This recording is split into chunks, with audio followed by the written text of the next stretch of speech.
Време е за дневник на регионалната К1. Со настаните кои го одбележаа денот започнуваме веднаш по кратките најави. Гледајте на.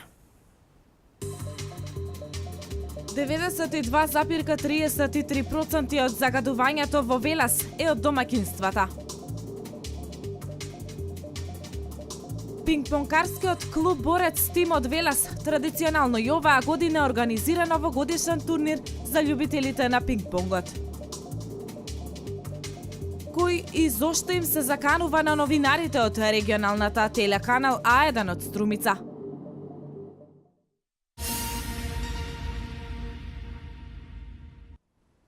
Општина Велес редовно ги следи податоците за степенот на квалитет на амбиенталниот воздух.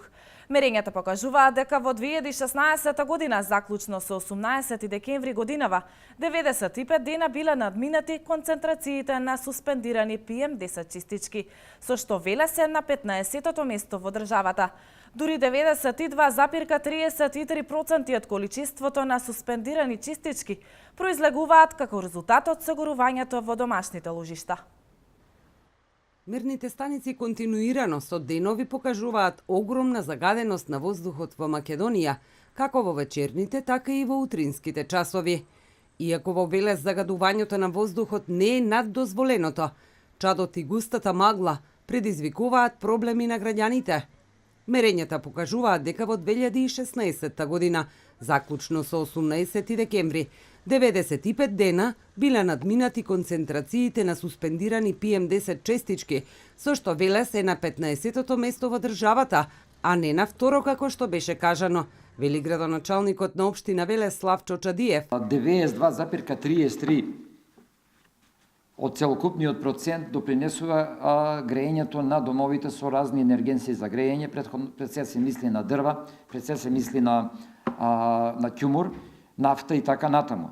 Додека на второ место се автомобилите низ градскиот сообраќај, бидејќи да кажам само за една ориентација, во нашиот град во моментално имаме 9760 автомобили, односно моторизирани возила што се движат низ градот. На трето место е индустријата.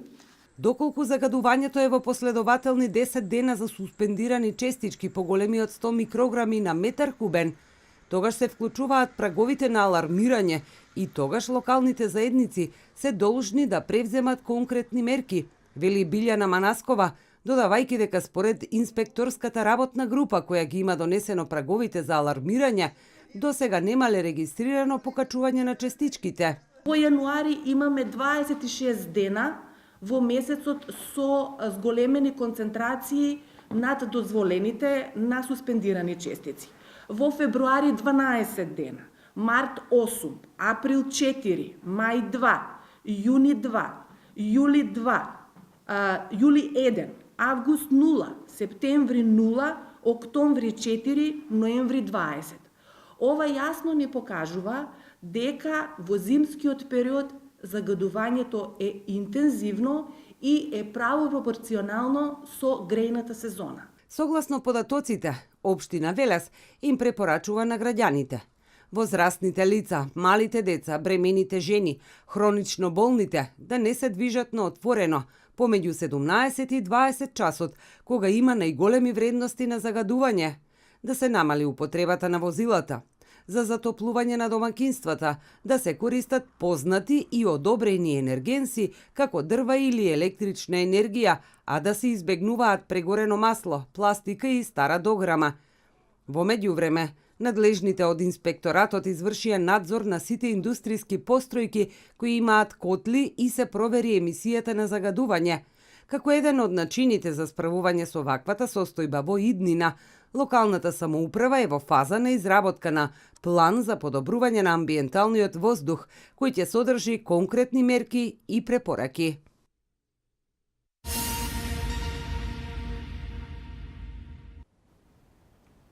Едно лице загина, а двајца се повредени во сообраќајна несреќа што се случила ноќеска 40 минути по полнок на автопатот Велес-Скопје пред населбата Отовица. Валентина Михајловска ги има деталите.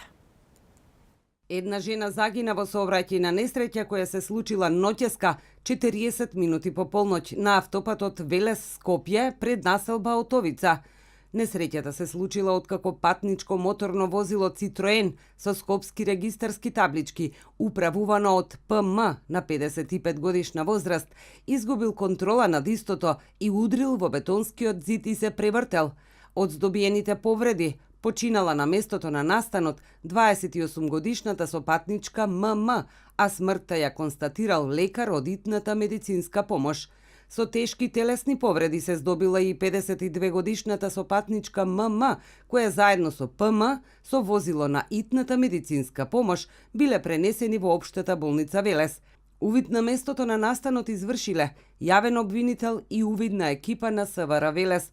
По наредба на јавен обвинител, телото на починатата е предадено за обдукција. Поради незгодата, патниот правец Клучка Велес, населба Отовица, беше во целосен прекин во периодот од 1:40 до 04 часот.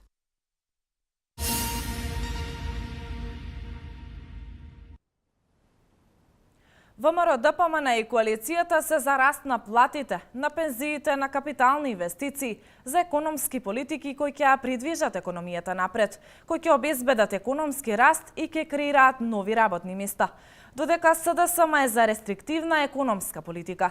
Ова го истакна Кирил Миновски, министер за финансии и член на извршниот комитет на ВМРО ДПМН денеска на пресконференција во партиското седиште. Кога тие беа на власт, ги скратија пензиите за 8%. Ниту еднаш не ги покачија, а ги скратија за 8%. Пензиите ги исплаќаа на рати во 3 групи во месецот. Пензиите постојано доцнеа. 200.000 граѓани беа избркани на улица и останаа без работно место, што значи дека 200.000 семејства беа оставени да живеат во сиромаштија и без средства за екзистенција. Стапката на невработеност изнесуваше рекордни 38% во светски размери. Благодарение на политиките и мерките кои ги превземаше владата предводена од ВМРО ДПМН, потоа беа искреирани нови 160.000 работни места и стапката на невработеност е сведена на историски најниски 23,4%. Мнозинството на граѓани се одлучи за нови работни места, а не за затварање на постоечките, реваншизам и бркање од работа. Им благодариме за довербата што ни ја дадоа и како што ветивме, ќе продолжиме со политиките и мерките на отварање на нови 70.000 работни места. Новата влада, предводена од ВМРО ДПМН, ја зголеми просечната пензија за 70%, а најниската пензија за дури 90%. За разлика од СДСМ, ние нема да ги кратиме пензиите, туку како што ветивме, во следните 4 години ќе ги зголемиме дополнително за 10,25%.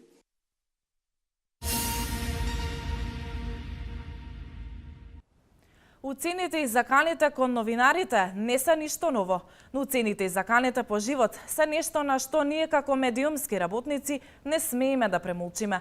Нашите колеги од регионалната телевизија телеканал А1 од Струмица информираат дека уцени и закани стигнувале на адреса на телевизијата како правен субјект, но и на адреса на дел од вработените. Уште со почетокот на работата на телеканал А1, како вработени се соочивме со омаловажување од страна на правни субјекти и неформални групи, кои немаат храброст да зборуваат лично и јавно, туку наоѓаат различни начини да извршат притисок со тенденција да влијаат врз уредувачката политика преку закани и уцена. Оваа тенденција посебно се интензивираше во текот на политичката криза во Република Македонија, а посебно во последните неколку месеци кога секојдневно пристигнуваат закани за физичка ликвидација на вработените, затворање и нанесување директна штета на имотот и нормалното работење на ДОЕЛ ТРД телеканал А1 Струмица. Можеме да ги занемариме физичките закани упатени кон нас лично или како новинарски тим, бидејќи секој новинар треба да биде подготвен на негодување полно со нечии емоции, но не можеме да ги игнорираме и нападите кон телевизијата како правен субјект.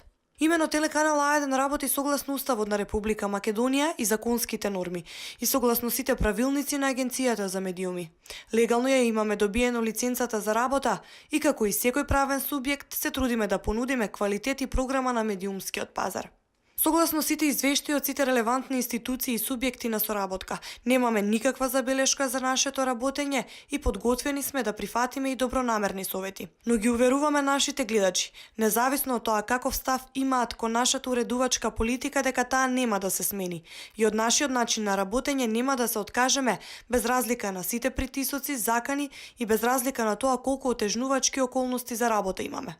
Ваквите закани уредно ги пријавивме во полиција, а во наредните денови ќе бидат известени и политичките партии и одредени дипломатско-конзуларни представништва на странски држави во Република Македонија.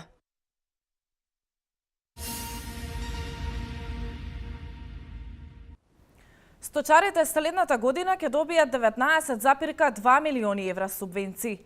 Најголем дел е за подршка на добиточниот фонд и за продаденото млеко. Сточарите со 1 до 100 крави следната година ќе добијат по 2800 денари за животно. За повеќе од 100 крави, субвенцијата процентуално ќе се намалува. Следната година сточарите ќе добијат 19,2 милиони евра субвенции. Поддршката во најголем дел е за добиточниот фонд и продаденото млеко. Со 1 до 100 крави, сточарите ќе добијат по 2800 денари за животно и следната година, а за повеќе од 100 крави, субвенциите процентуално ќе се намалуваат. Оние фармери кои имаат минимум 30 обележани и евидентирани говеда и не произведуваат млеко, ќе добиваат дополнителни 1500 денари. И за женските говеда на возраст од 12 до 24 месеци, одгледувани до 30 септември 2017, ќе се исплаќа субвенцијата. За добитокот од автохтоната раса буша остануваат и дополнителните 1500 денари за одгледани и заклани грла говеда во регистрираните кланични капацитети и 4000 денари за продадени или заклани телиња. Субвенцијата останува по 3,5 денари за литар за предаденото млеко во регистрирани преработувачки капацитети.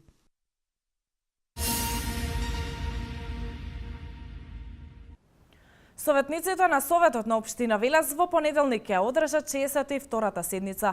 На истата се предложени 18 точки на дневен ред. Освен советнички прашања, тие ќе расправаат за предлог буџетот на Општина Велес за 2017 година.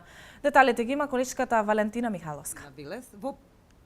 Советот на Општина Велес во понеделник ќе одржи 62-та седница на која се поставени 18 точки на дневен ред. Освен советнички прашања, тие ќе расправаат за предлог буџетот на Општина Велес за 2017 година. Потоа следат предлог одлука за извршување на буџетот, за прифаќање на предлог за воспоставување на меѓуопштинска соработка помеѓу општините Велес и Чашка. Потоа за усвојување на стратегија за грижа за стари лица, утврдување на услови за начинот на градење во село Рудник. Предлог одлука за донесување измена и дополнување на детален урбанистички план.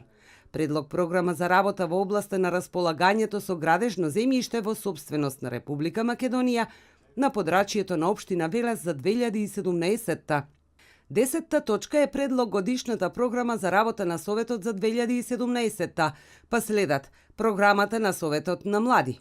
Ќе се разгледува извештајот на јавното комунално предпријатие Дервен за периодот од јануари до септември оваа година, извештајот на Интернационалниот фолклорен фестивал Стоби, 53-тите рацинови средби, оперативниот план за родова еднаквост, организација на жени, 12-та ликовна колонија па Прадишки мајстори 2016-та.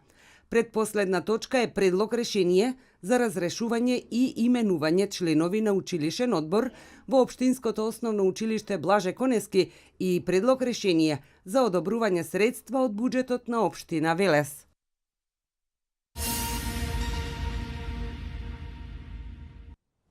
Трета година поред денеска во Кавадарци се одржа екоквиз над преварот од областа на екологијата, која што го организираат Општина Кавадарци, компанијата Фен Индустри и еколошкото друштво Тисовец. 18 петоделенци денеска ги бранеа боите на своето училиште и ги докажаа своите знаења за почиста еколошка средина и квалитетно живење. 18 оделенци денеска ги бранеа боите на своето училиште, учествувајќи на екоквиз надпреварот од областа на екологијата и заштитата на животната средина, што трета година поред го организира компанијата Фени Индустри, еколошкото друштво Тисовец и општина Кавадарци. Ваквиот квиз има за цел да се вложуваат континуирани напори за учество на повеќе општествени субјекти во градењето на концептот за соодветно еколошко и општествено одговорно однесување од најмала возраст. При тоа земајќи ги во предвид програмските активности предвидени во соодветни образовни програми за децата.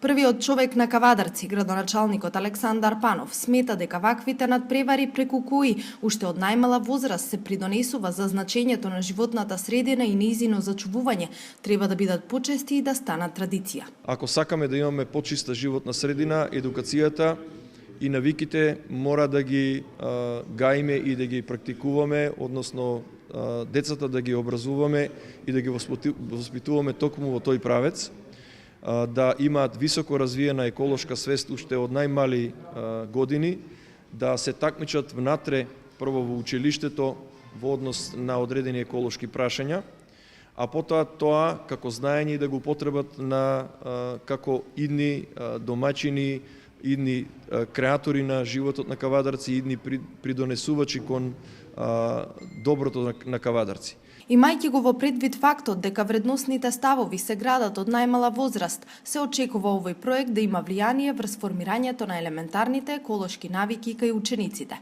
Во тој правец ваквиот надпревар придонесува за подобрување на условите во животната средина, смета Ана Андова, представникот Фени Индустри. Не радува фактот што се вклопуваме на еден интегративен начин, еден инклузивен начин во програмата на македонскиот образовен систем за интеграција на еколошките аспекти во образованието и мислам дека сме ретки, ако не сме и единствени, кои на ваков организиран начин се вклопуваме во таа програма. Учениците, борејќи се храбро, се спротиставија на незнаењето и победија со своето знаење за почиста еколошка средина и квалитетно живење. 18 учесници кои денеска се надпреваруваа се докажаа во селекција од 341 ученик, во која немаше губитници, бидејќи секој ученик излезе со многу знаења кои ќе му послужат во понатамошниот живот. Од еколошкото друштво Тисовец имаат интенција овој надпревар да прерасне во регионален или државен. Ние воведовме еден подруг вид на едукација преку надпреварување на децата. До сега ги имаме истестирано во овие 3 години 1100 деца, што значи дека не се само децата едуцирани, тука се едуцирани и нивните родители, нивните баби, постари браќа, сестри.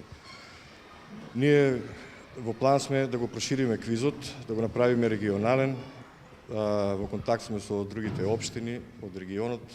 Сакаме оваа едукација да ја прошириме и во другите општини, да не биде само во Кавадарци.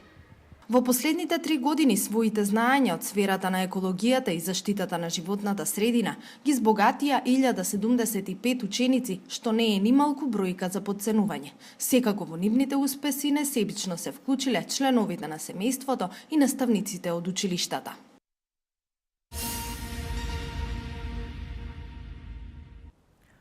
Продолжуваме со вестите од Македонија. Председателот на Република Македонија Ѓорѓе Иванов упати телеграма со сочувство до рускиот председател Владимир Путин по повод атентатот врз амбасадорот на Руската Федерација во Република Турција Андреј Карлов и телеграма со сочувство до председателот на Сојузна Република Германија Јоахим Гаук по повод терористичкиот напад во Берлин. Во телеграмата до германскиот председател Гаук Иванов изразува жалење за грамурозниот напад и стравичните сцени на Божикниот базар на плоштадот Брајнштајн во германската престолнина Берлин. Додека председателот на владата за спроведување на изборите Емил Димитриев денеска упати телеграма со сочувство до премиерот на Руската Федерација Димитри Медведев поради убиството на рускиот амбасадор во Анкара. Според првичните информации од македонската амбасада во Берлин, во вчерашниот напад кој според берлинската полиција нема повредени или загинати македонски граѓани, јави дописникот на МИА од Берлин. Според информациите од македонската амбасада, засега нема пријавено дека некој македонски граѓанин е жртва во инцидентот кој според полицијата е терористички акт. Амбасадата на Република Македонија е во контакт со германските власти.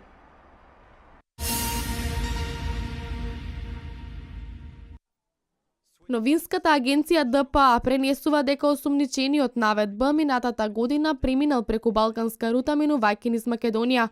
Пакистанецот во Германија дошол лани, а како бегалец на 31 декември 2015 година во Пасау.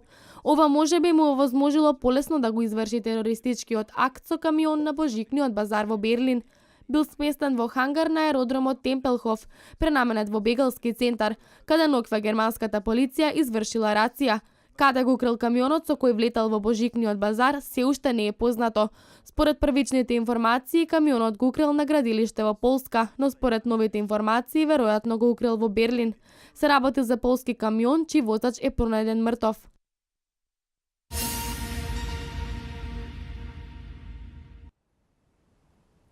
Знамето во руската амбасада во Анкара изутринава беше поставено на половина копие во врска со убиството на амбасадорот Андреј Карлов, јави ТАСС.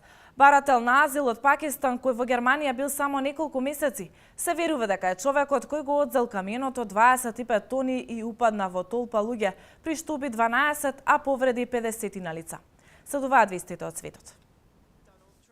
Изборниот коледж потврди новоизбран председател на Соединетите Американски држави е Доналд Трамп. Тој на својот Твитер профил напиша: "Успеавме." При пребројувањето на сите гласови, Трамп освоил 304, додека кандидатката на демократите Хилари Клинтон 227 гласови. За победата во 530 члениот изборен колегиум потребно е мнозинство 270 гласови. Председателските избори во САД се индиректни. На 8 ноември избирачите во земјата гласаа за членовите во изборниот коледж кој потоа официјално го бираа шефот на државата. На 6 јануари е свикано заедничко заседание на двата дома на Конгресот, кои ќе ги утврдат резултатите од гласањето на коледжот. Доналд Трамп ќе стане 45-тиот председател на САД на 20 јануари, кога ќе положи заклетва.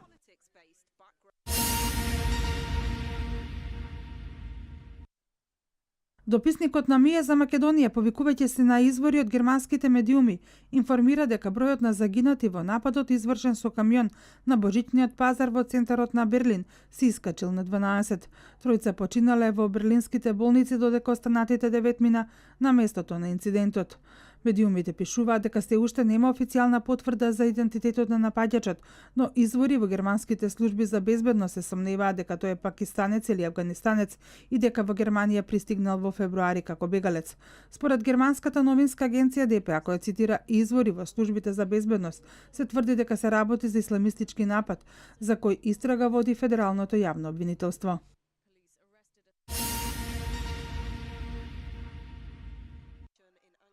Годишниот Мевљут Мерт Алтинташ е убиецот на рускиот амбасадор во Турција Андреј Карлов.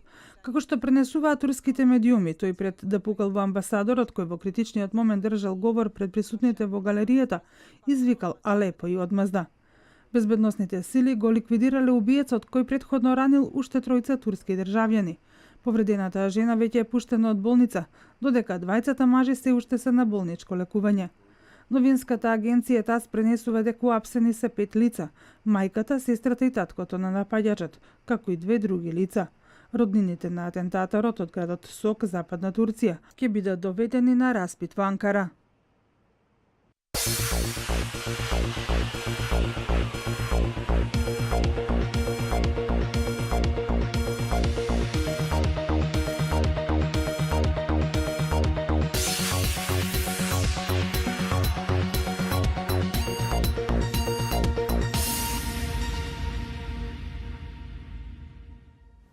Легендата на македонскиот ракомет велешанецот Пепи Манасков ќе му биде помошник на селекторот Лино Червар и ќе биде дел од стручниот тим на македонската репрезентација на престојното светско првенство во Франција, а воедно и репрезентацијата денеска во Маврово ги започна подготовките за првенството.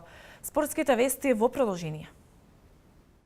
Пингпонкарскиот клуб Борец тимот Велес традиционално и оваа година организира новогодишен турнир за љубителите на пингпонгот.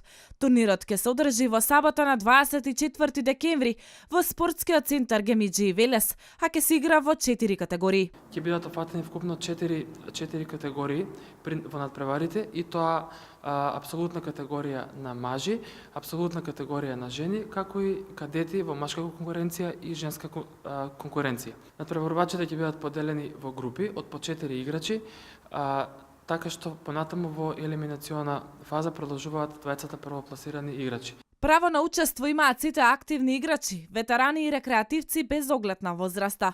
Пријавувањето за турнирот е до 23 декември 2016 година, до 20 часот. Ждребањето на групите е на 23 декември, со почеток од 21 часот во просториите на јавното предпријатие за стопенисување со спортски објекти Парк Спорт. И истото ќе биде јавно.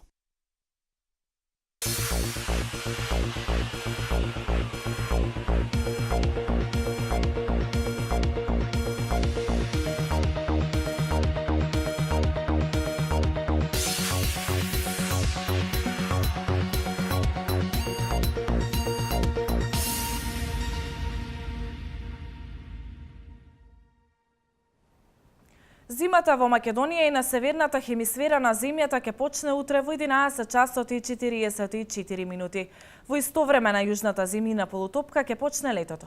На почетокот на зимата денот е најкраток, а ноќта најдолга. Метеоролозите за првиот зимски ден најавуваат сончево и студено време со слаб ветер. Минималната температура ќе се движи од -11 до -5, а максималната од 3 до 9 степени. Да ги погледнеме деталите.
Ова беше последната информација за овој дневник. Ви благодарам за вниманието и останете со програмата на К1. Пријатно!